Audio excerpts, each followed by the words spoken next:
size and this magnitude and the amount of time that has been put in, I think the village of Howard and Hobart could tell you, and when they're speaking about how long this has been part of their comprehensive plans, we were talking to the county about our long-term comprehensive plans and looking at Highway 29, whether it's a state, you can see that a project of this magnitude and this size, and then how you get a funding for a project like this takes a lot of effort. And so what you see behind us is truly that effort in terms of, you know, moving the needle on a project when as a nation we're struggling to figure out how do we fix an infrastructure that has built this country to what it is today. And now, fast forward to where we are today, we're trying to figure out how do we do it in a manner that allows for economic development and a safe commute to and from work or to school. And so what this represents is truly that long-term effort, but also an opportunity when the stars are aligned. And I'm truly meaning that the stars are aligned because projects like this to receive federal funding don't happen just overnight in terms of the strategies behind it.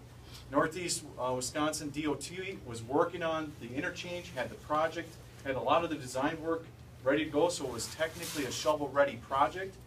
Our staff, when we're looking at how do we apply for certain grants to make sure that we're trying to bring as much money down to the local level from the federal level, noticed that we had a number of projects that potentially would fit for the build grant, and ultimately as a staff, we decided that back in late part of June, that this was going to be a project that we would go after, and then we would do the Fullcourt press.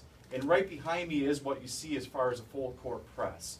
Whether it's the federal delegations with Senator Baldwin's office, U.S. Congressman Gallagher's office, whether it's the state legislature who are behind us, the senators, the U.S. reps, or the reps, and then the localized level where we have village presidents, their boards, all kind of saying the same thing.